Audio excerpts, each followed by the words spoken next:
ચોમાસાની ઋતુ પૂર્વ સુરત ફાયર બ્રિગેડ એક્શન મોડમાં આવ્યું છે।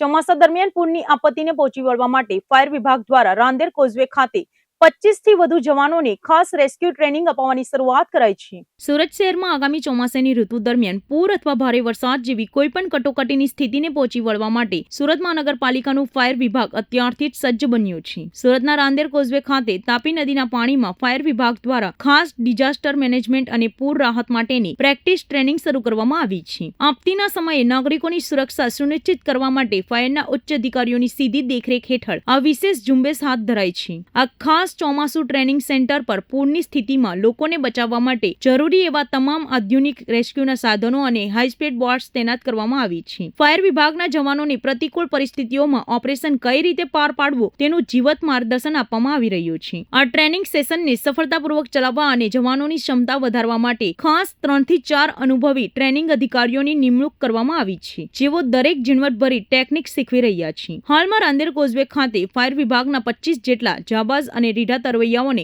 આકરી ટ્રેનિંગ આપવામાં આવી રહી છે। ટ્રેનિંગ દરમિયાન નદી કે પૂરમાં ડૂબતા લોકોને કઈ રીતે સુરક્ષિત બહાર કાઢવા, પૂરના ધસમસતા પ્રવાહના બોટને કેવી રીતે કંટ્રોલ કરવી અને ઓછા સમયમાં વધુ લોકોને રેસ્ક્યુ ઓપરેશન કઈ રીતે પૂર્ણ કરવું તે અંગેની તમામ મહત્વપૂર્ણ અને ટેકનિકલ માહિતી પ્રાયોગિક ધોરણે આપવામાં આવી રહી છે। ચીફ ફાયર ઓફિસર બસંત પરીખે મીડિયા સમક્ષ આ પ્રિમોન્સન મોકડ્રીલ અંગે સત્તાવાર વિગતો આપતા જણાવ્યું હતું કે 2 जून से 10 जून तक 10 दिन का लगातार ट्रेनिंग रहेगा। सूरत म्यूनिसिपल कॉरपोरेशन के फायर एंड इमरजेंसी विभाग की तरफ से वाटर रेस्क्यू का ये ट्रेनिंग है और इसमें होड़ी वगैरह हमने रखा है। बाकी स्कूबा सेट है जो डीप डाइविंग में काम आते हैं, वो सब सेट किस तरह से यूज करना है उसकी जानकारी दी जाएगी।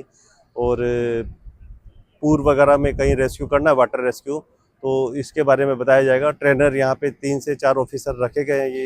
ये लोग इनको सभी को ट्रेंड करेंगे। हर एक फायर स्टेशन से एक जो तरवैया है उनको लिया गया है। इस तरह से 25 लोगों का बैच है और 4 से 5 कलाक तक इनको ट्रेनिंग देंगे। इसके बाद इवनिंग में सेकंड बैच आएगा। इस तरह से लगातार 10 दिन तक और हर एक फायर स्टेशन को कवर करेंगे।